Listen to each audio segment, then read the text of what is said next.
Welcome back to Crew W Racing. So, tonight we're going to talk about my racing journey so far. And yes, it's a very interesting story. To me, at least. Maybe not to you guys, but, you know, I'm still going to put it out there. A lot of it is because I'm still working on the wiring harness on the car. So I don't want to post another video on midlife crisis until I get the car running. So it's a little bit of a filler video, but it's also good information about my life. So with saying that, like, comment, subscribe, share the videos, and just kind of let me know what's going on, what I'm doing wrong, and we'll go from there. So let's get into it. So I started my racing while I grew up. We'll start here. I grew up going to South Bend Motor Speedway pretty much every Friday night. And then like 4 Saturday nights during the summer. So obviously I fell asleep on the bleachers there. I watched a lot of good racing, different classes throughout the years, all that. So definitely was embedded in me. And then, because I'm old, there was this great racing movie that came out in 1990, Days of Thunder. So I grew up watching that to the point I burned out a VHS tape of it and had to buy another one of them. It's just one of those deals.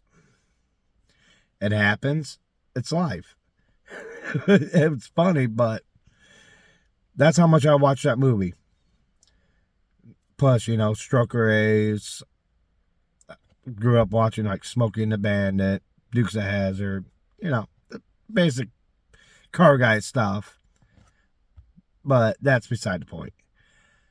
So, yeah, that box back there, that's my wiring harness. I brought it home to kind of work on it this weekend, but I didn't get anywhere on it. That's beside the point. So, sorry about my ADD, whatever. But, yeah, so I basically had the bug instilled in me really young. Then my brother, Twin J Racing, check out his channel. Give him a like and follow him. He's got a lot of good videos up. But, yeah. So, my brother, I was going to Osceola Dragway with him. Hanging out, watching him race, bracket race, all that fun stuff. And, I had my license at that point. He's like, tell you what, we'll unhook the truck from the trailer and you can run it down the track.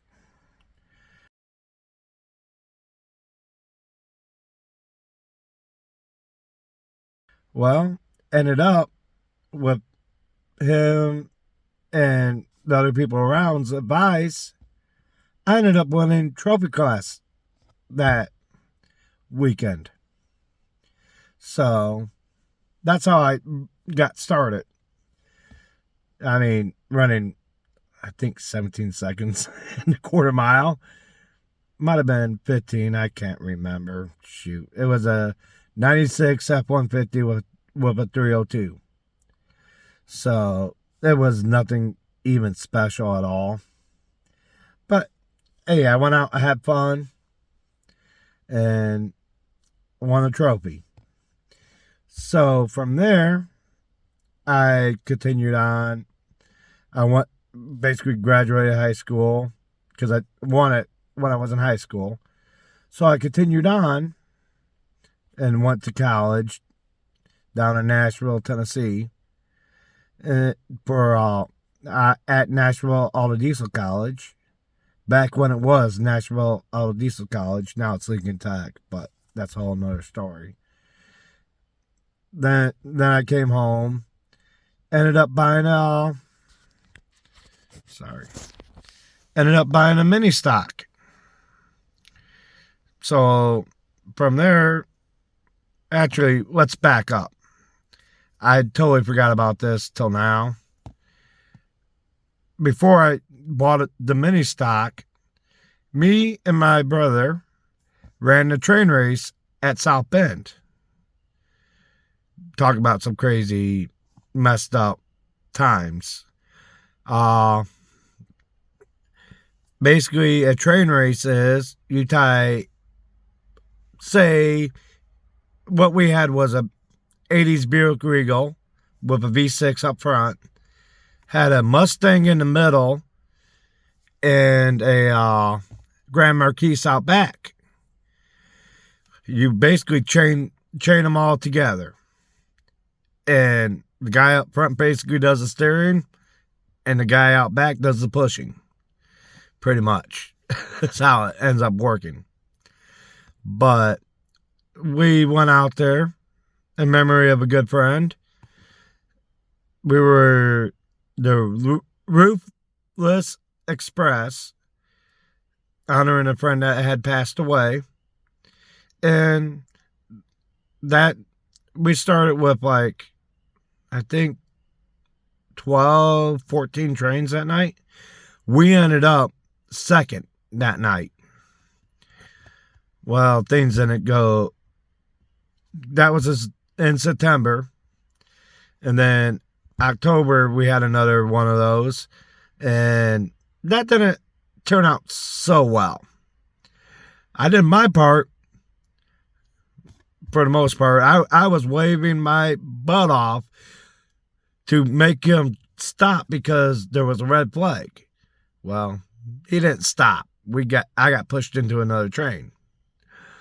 So I shut the car off, thinking I took out the radiator, and it ended up being a extended red flag. Like 20, 30 minutes, they rode over a tow truck trying to get two trains apart.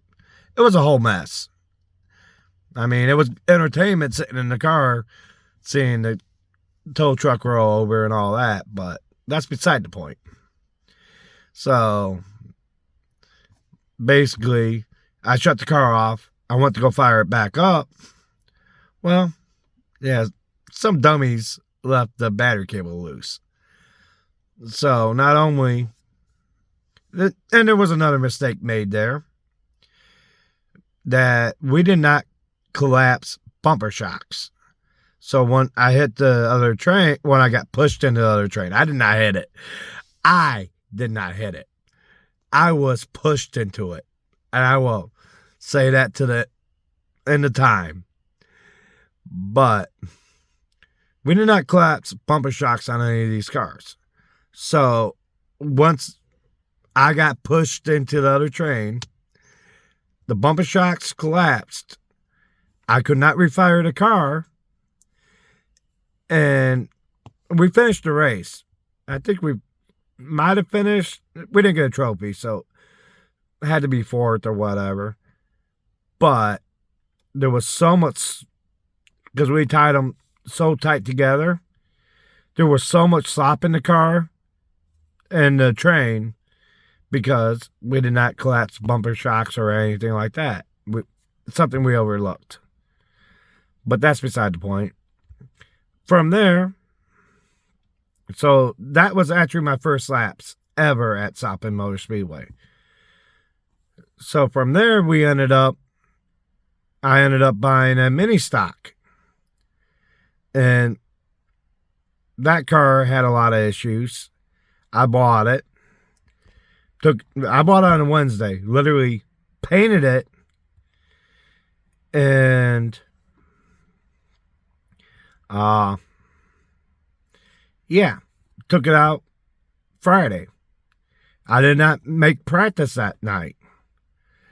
So literally, my first laps on that track were qualifying laps, where you had to lay it down the best you could. Back then, yeah, I was 20 years old. I didn't know any better. So throw it in the corner and see what the car does.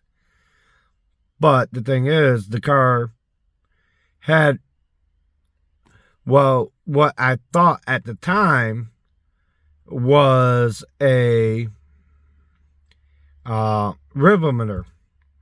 Come to find out, I'd hit 6,500 and the car would just break up like no other. So the next week I'm playing with the car, whatever the case may be. And I will add photos in here. Like this one will be now.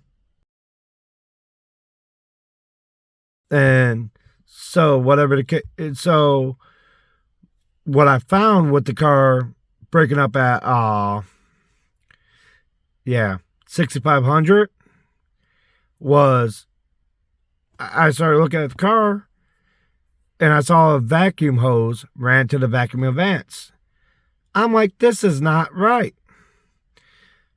This is not right. So I unhooked the vacuum vents, obviously, because we don't use that in race cars. Grab my timing light, just out of a hunch. The 2.3 Ford motor that was in that Mustang had 56 degrees of timing in it. Total timing. So once I backed off the timing to like 38 degrees, I think is where I set it. I can't remember. But I can remember what I found. You know, that's the old story of you always remember the bad. You never remember the good. But that's beside the point. So what I ended up doing was that, and then I took it out testing on a Wednesday night. After that, tore the rear end up in it. I don't know. Yeah, the Gearman tore up a rear end. Mind you, I was 20 years old. I didn't know any different. The car I made my laps, and then like the last lap I let off, and the car felt weird. As soon as I pulled it into the pit gate, the rear end locked up. And I'd climb out of the car, I could just smell the gear lube. I'm like, grab the hook, we need to put it on the trailer. So, somewhere in this mess, either it changed, because I had another rear end, so either I changed the gear ratio, and I didn't know it, or the fact that the timing was breaking up, or the ignition was breaking up that much.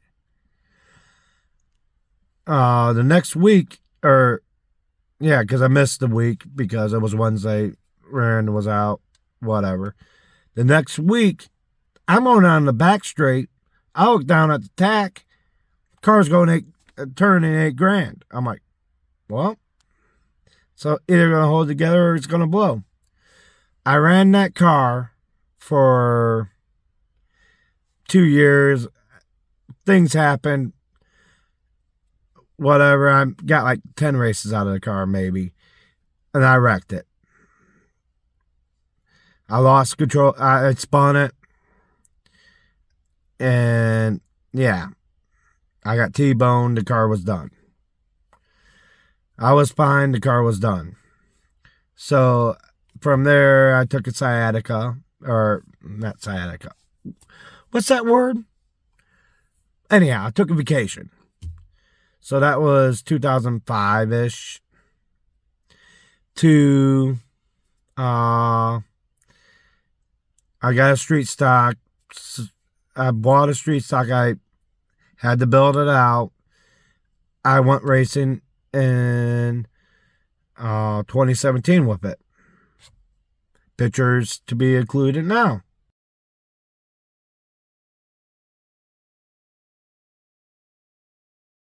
So when we got the car out,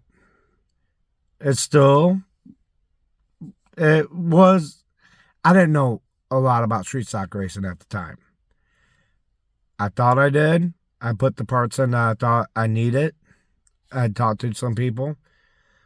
But throughout the season, I had got a lot of help from a lot of people to help me get my car a lot better. Yes, I still started up front every week. And up front where we're at is not good because up front means you're the slowest car. We fully invert the fields. So the fastest car is out back, the slowest car starts up front. But we had gotten the car better. We gained, I think, my first night out there, I was a 15.6, 15, something like that.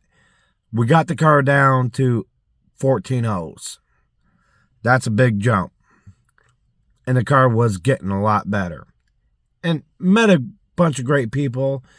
Still friends with till this day. So, yeah, I ran the whole season. B feature every night. But I can hang my hat on this. And I'm proud of it. A car I built by myself. Ran B feature all year except for 2A features due to rain and not enough people there. I ended up Rookie of the Year, 10th in points, and had the perfect attendance award. I drove there one time in the rain.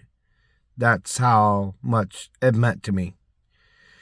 So, anyhow, the week before the last race of the year, I hung a valve had hung and broke a rocker arm, all that. So I went there the last week, not proud of it, but I will own everything. Not proud of it. I knew where I was at in points. I went there and basically ran 2 laps in the feature.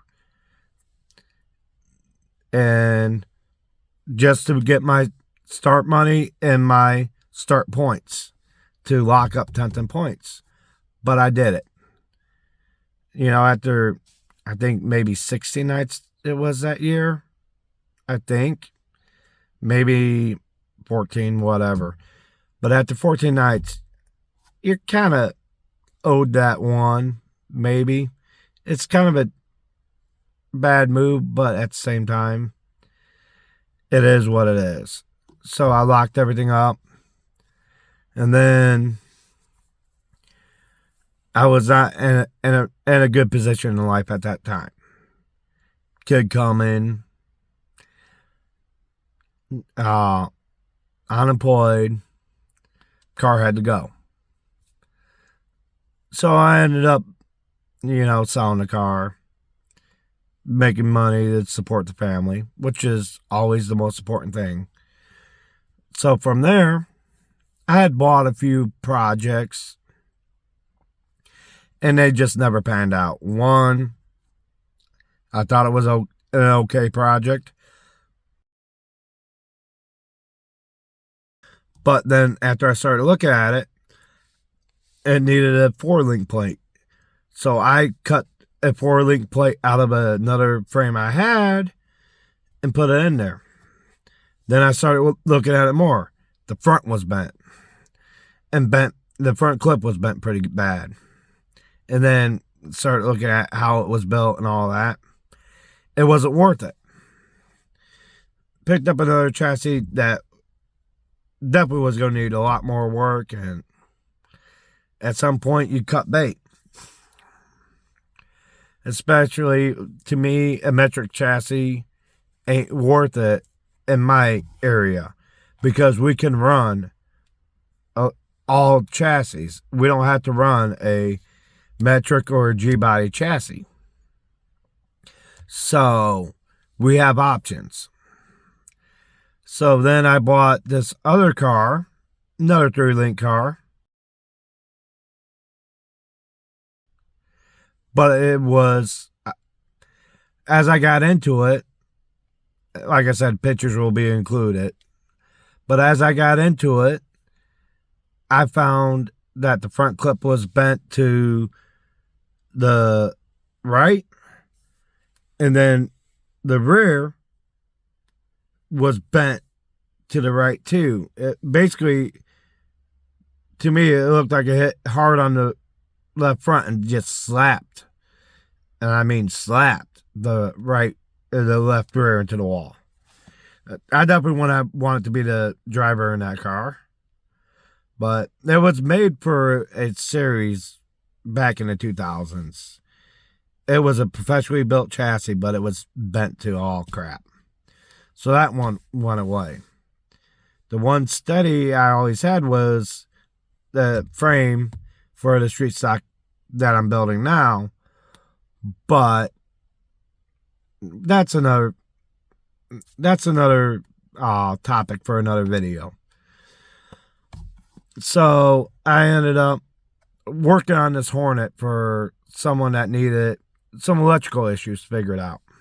So I got it figured out, and I hopped in the car and drove it down the road to, just why not? And basically make sure everything was okay, or so I said to myself. But that feeling of being in the seat, it was actually a Honda like midlife crisis. So yeah,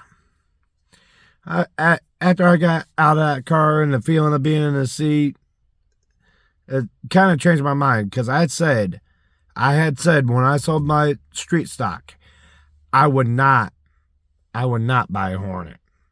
I would not do it. I would not drop that low. But I was 100% and completely wrong. And I will own that to this day. I was wrong. So my midlife crisis came up. I paid $500 for this car. So this car does not owe me a dime. I literally, when I bought the car, it had electrical issues too. To the point, I was shutting the car off with the fuel pump. Master didn't shut it off. Ignition switch didn't shut it off. You literally had to kill it with fuel. Hey, I got through tech. It don't matter to me at that point, right? So, anyhow,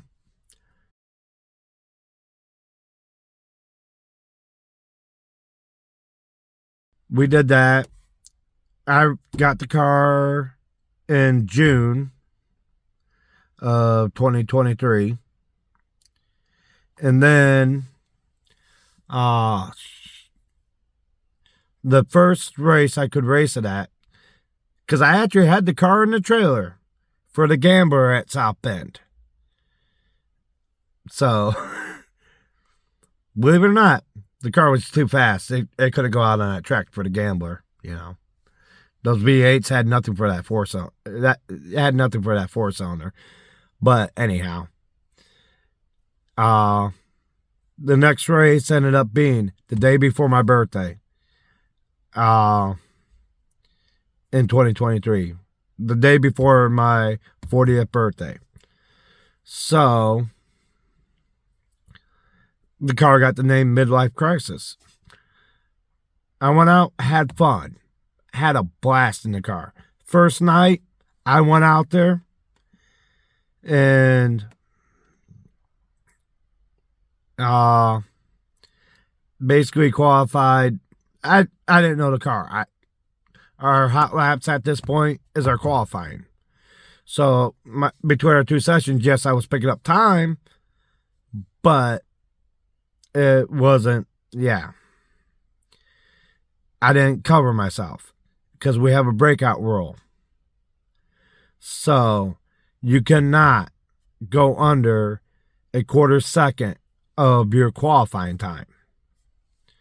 So what had happened, ran the heat race, and I think I might have fell to the back. I can't remember.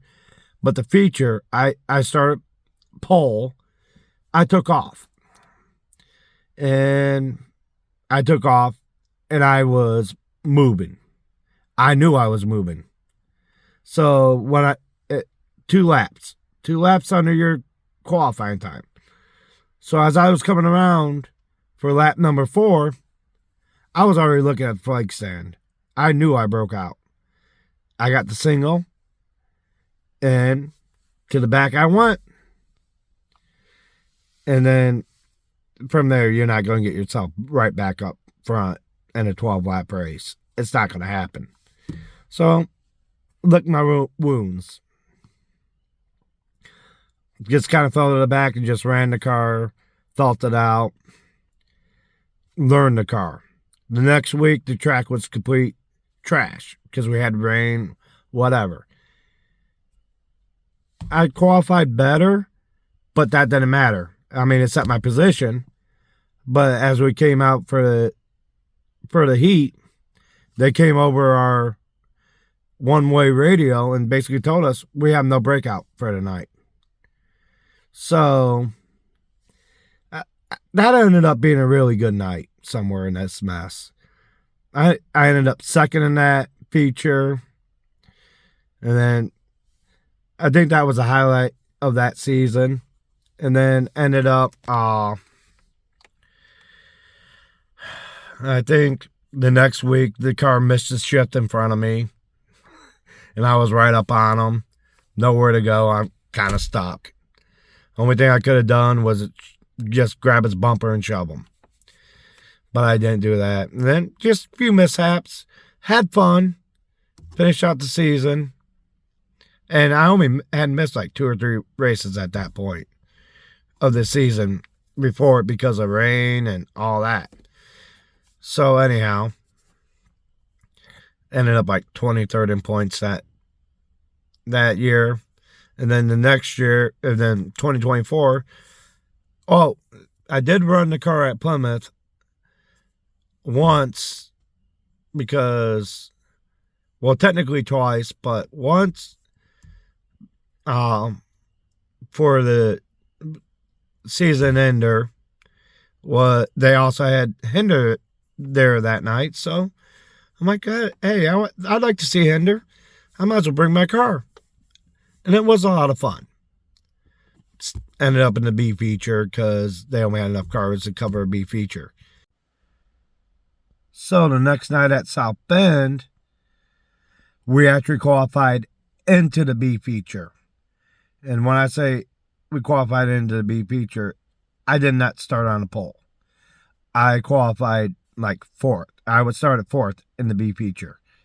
So I qualified into the B feature by a decent amount. So what had happened that night was we noticed the right front was chunking and probably would have made it to 20 laps. Well, interesting story about these stupid front wheel drives.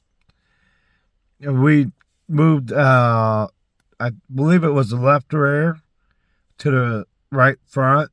Had to get them mounted, whatever. Break them down, put them on. Well, we changed tire, brand, tread wear, all this. It was a totally different tire. I had been fighting the car to get the car loose. I mean, to get the car loose, to loosen up all year. You know, the 6 races I ran. Well, we changed that tire. And it made a move in turn 1. And I caught it. And I thought nothing of it. I ran the rest of the race after I basically ended up 3 wide and got pushed to the back. And didn't even think about it, you know, at that point. So from there, I missed the after season race at South Bend. I can't remember why, but might have been working, might have been tired. I don't remember. And then from there, I took it to the showdown at Plymouth and basically went out to hot lap the car. First lap, the car made a loose move. I was able to recover from there, backed out for the next couple of laps, and then going into one again, I spun it. I was starting to go back after it.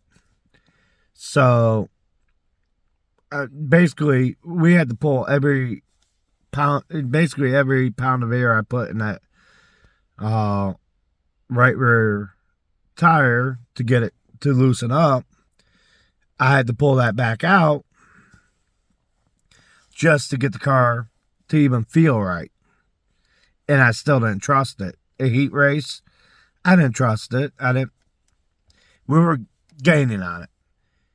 So that we basically hot lapped and qualified and ran a heat race that the Saturday night. And then Sunday was going to be the feature, but rain came in. I was working third shift at the time, working Sundays. So what ended up happening was the rain came in. I'm like, and we knew it Saturday night because I was just going to leave the trailer there with the car, come back home, sleep, go back down there, whatever the case may have been. Well, as we looked at things, it was going to rain most of the day. They did get it in. I'll give them a lot of credit. They did get the race in, but it didn't even start till like 4 or 5 o'clock at night. And then a lot of things happened, and yeah, I just did not go back the next day. Just because it made more sense for me not to pull back down there to run the car. Anyhow, so that was the end of that season. And then they, got the car ready for winter. Didn't do anything to it. Basically put antifreeze in it, got it ready for winter. The next thing I did was take a test in that M40. Well, that turned into a massive failure. Basically kicked the rod out the block. If some of you guys seen on the video, on this channel, I kicked the rod out the block. Over-ribbed it because M40 is a patch of track. And the oil, I needed to add an extra quart of oil to it. So, 2 things I didn't do, my fault. Thrashed it back together for South Bend, and yeah. I ran South Bend, ended up third that night for their last race, and on a flat left front. So I was happy with that. Got to say goodbye to the track. There was no way I was pulling off the track if the car would take the turns. I didn't feel like when I pulled on the track, but you're saying goodbye to your home. You're not going to pull off. From there, the next week, I've already covered this, but anyhow, I was idling it, trying to work out overheating issue, and car shut off. Valve broke off. So yeah. From there, I went to the chassis shop, got fixed, and we're to the point where we're at now.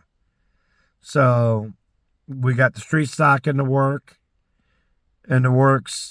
and we got my Hornet plus the other Hornet. And a lot more will be introduced to the channel. So, basically, in closing, like, comment, subscribe, take care of all that stuff downstairs, share the videos, and I appreciate you guys following me along on this journey.